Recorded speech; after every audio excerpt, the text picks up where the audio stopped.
Alors bonjour à tous, heureux de vous retrouver chers amis en ce début de semaine 19 janvier 2026, 9h48 heure du Québec. Ça va être une semaine vraiment pleine de rebondissements, d'événements majeurs. Attachez vos ceintures, beaucoup de choses à vous partager cette semaine sur différents aspects de la vie moderne. Vous allez capoter. Merci à ceux qui sont abonnés, ceux qui ne sont pas. Faites-le maintenant. Merci à ceux qui m'envoient des liens, des messages toujours pertinents, intelligents et très appréciés. Merci à ceux qui vont commenter la vidéo. Dites-moi de vous regarder, écrasez le petit pouce en l'air et partagez la vidéo. Surtout, abonnez-vous. Beaucoup de gens viennent voir les publications et ne s'abonnent pas. Abonnez-vous. On commence dans cette histoire-là. Juste pour te démontrer à quel point on est dans un univers très particulier sur les réseaux sociaux, mais même un univers particulier en ce moment, en 2026. On a la chance de vivre puis d'être témoin de choses complètement hallucinante. Vraiment très intéressant comme période, celle que l'on vit nous autres. Un ovni a transmis des messages cryptiques à un soldat américain et il révèle un avertissement mystérieux venu du futur. C'est rapporté par le Daily Mail. C'est publié il y a quelques minutes, il n'y a pas longtemps. En fait, c'est publié hier.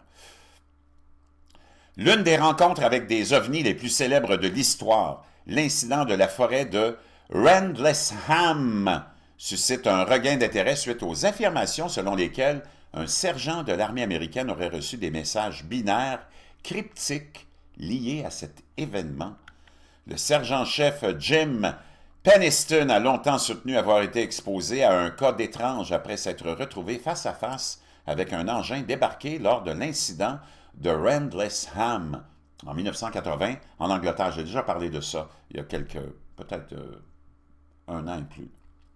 Le code binaire complet que Penniston affirmait avoir reçu s'étendait sur 16 pages de 0 et de 1 qui, une fois décodés, se lisaient comme suit. Exploration de l'humanité continue au-delà de 8100. L'évolution n'est pas une option pour la survie planétaire. Le grand éveil approche. La conscience doit s'élargir ou la chaîne se brisera. Nous sommes revenus pour vous avertir de l'endroit où vous serez si vous choisissez la voie originale, année 1800. Coordonnées de retour scellées dans des pierres anciennes, avancées ou périssées. Le choix est maintenant. L'incident de la forêt de Rendlesham s'est produit en décembre 1980, près des bases aériennes jumelles de la RFA, Bentwaters, et de la RAF, Woodbridge, située dans le Suffolk et utilisée par la US Air Force pendant la guerre froide. J'imagine que c'était des bases de... Ça semble être peut-être RAF, l'Allemagne. Penniston, un agent de sécurité de la US Air Force en poste sur la base, a déclaré s'être approché de l'objet et l'avoir examiné de près, le décrivant comme triangulaire et métallique avec une surface différente de celle de tout aéronef connu. Il se souvint plus tard, j'ai estimé sa hauteur à environ 9 pieds et sa largeur à environ 9 pieds à la base. Aucun train d'atterrissage n'était visible, mais il semblait qu'elle reposait sur des pieds fixes. Je me suis approché un peu plus, j'ai fait le tour de l'engin et finalement, je me suis approché tout près.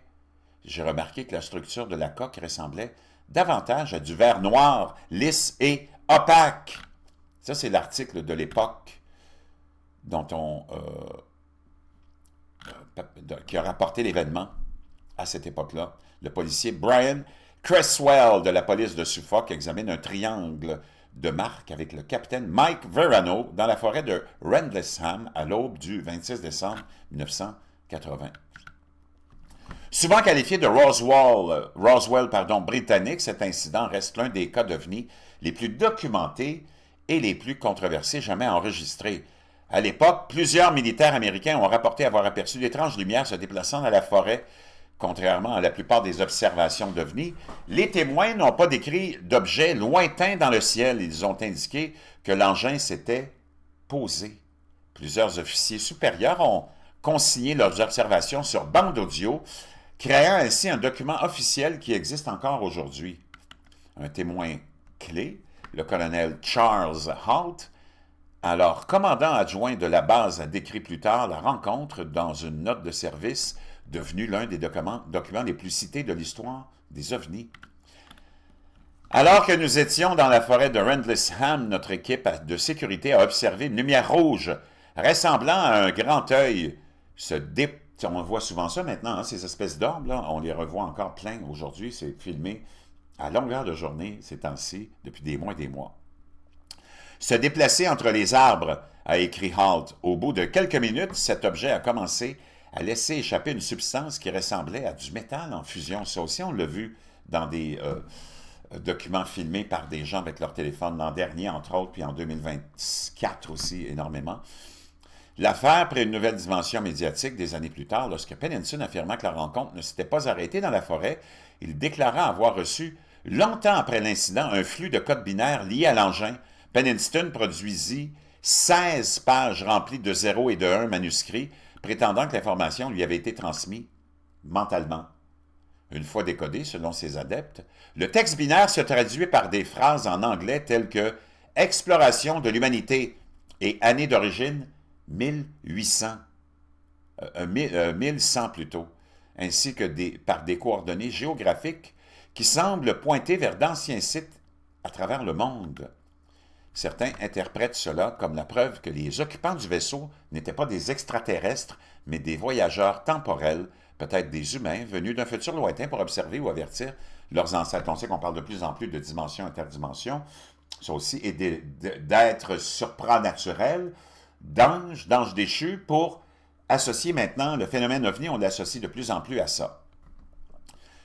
Le lieu même n'a fait qu'épaissir le mystère. La base aérienne de la RAF de Bentwaters aurait abrité des armes nucléaires tactiques pendant la guerre froide, selon l'ouvrage de Robert Hastings, UFOs and Nuke, les ovnis et le nucléaire.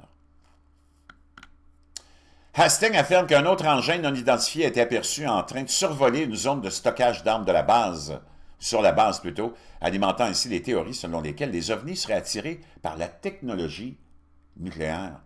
Les sceptiques, quant à eux, ont avancé à des explications bien plus prosaïques. Certains affirment que les marques d'atterrissage supposées dans la forêt n'étaient que des terriers de lapins et que les lumières clignotantes pouvaient s'expliquer par la présence de phares à proximité ou par une activité militaire.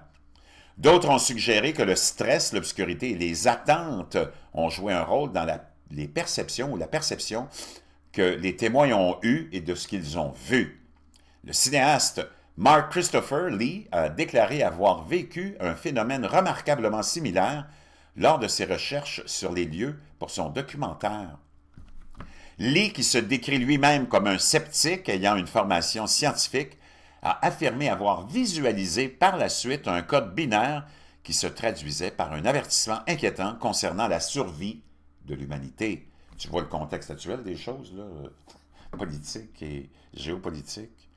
Ensemble, ces récits ont relancé le débat sur la question de savoir si la rencontre de Rendlesham impliquait des extraterrestres, des voyageurs temporels ou une technologie classifiée de la guerre froide. Lee, réalisateur de 45 années plus tard, 40 years later, Rendlesham, le Roswell britannique, a déclaré avoir partagé ses doutes, notamment concernant les affirmations de Pennington sur le code binaire, mais son opinion a changé après une nuit de tournage dans la forêt de Rendlesham. On voit le département de la US Air Force où on décrit l'événement. C'est décrit dans des documents officiels de la Department of the Air Force, 13 janvier 1981. Le titre, le sujet, des lumières inexpliquées. Le rapport officiel de Charles Halt, commandant adjoint de la base, c'est celui-là. Il a déclaré au Daily Mail que pendant un tournage, son équipe avait rencontré des perturbations électroniques inexpliquées et d'étranges phénomènes visuels. Pendant le tournage, nous avons perçu un étrange bruit électronique provenant des bois. Notre détecteur de champs électromagnétiques affichait également des valeurs maximales. Il y avait clairement une interaction entre nous et la nature. Nous avons tenté de localiser la source du son, mais il changeait constamment de direction. Nous apercevions aussi des orbes, de lumière clignotante. Qu'est-ce qu'on a vu dans les dernières semaines, les derniers jours, les derniers mois, les 2 dernières années? Beaucoup, beaucoup d'orbes clignotantes qui sont rapportés même par les grandes chaînes de télévision. Je t'en ai partagé beaucoup, beaucoup de ça. Lee, qui affirme aborder les phénomènes paranormaux avec prudence, a déclaré n'avoir trouvé aucune explication conventionnelle. J'essaie toujours de démystifier les choses, car je suis diplômé en sciences, mais je n'ai trouvé aucune raison naturelle aux phénomènes que nous avons tous vécus. Cela m'a convaincu qu'il se passe quelque chose d'étrange qui se produit encore à Rendlesham Forest depuis 1980. Était-ce dû à des prétendus essais d'armes nucléaires secrètes utilisant une impulsion électromagnétique qui aurait pu ouvrir un portail vers d'autres dimensions ou d'autres époques? Cela paraît fou, mais la seule autre explication possible est que des humains du futur soient revenus dans un vaisseau pour transmettre cet avertissement apocalyptique à Pennington. Lee, le réalisateur, pense que l'incident n'était peut-être pas d'origine extraterrestre, mais plutôt lié à des expériences classifiées menées dans la région pendant la guerre froide. Il a notamment cité des installations voisines comme Horford Ness, Martlesham Heath, connues pour leur recherche sur les radars et les armements. Mais Lee a déclaré que le moment le plus troublant s'est produit après la fin du tournage. Selon lui, il est rentré à son hôtel épuisé et incapable de dormir lorsque l'événement inattendu s'est produit. Je suis rentré après une longue journée de tournage et j'étais allongé dans mon lit, incapable de dormir, et je ne voyais que des 0 et des 1 devant moi. Au début, j'ai cru que j'étais fatigué, mais je n'avais jamais rien vu de tel auparavant, a-t-il déclaré. Nous n'avons jamais abordé le code binaire de Pennington pendant le tournage, donc je n'y avais pas du tout pensé. Lee a affirmé avoir noté la séquence qu'il avait visualisée et l'avoir ensuite fait traduire en anglais, ce qui a abouti au même message que celui reçu par le sergent plutôt américain. C'est là où on en est, les amis, dans le monde actuel, virtuel ou pas, je ne sais pas comment te l'expliquer, mais c'est là où on en est. Vraiment fascinant.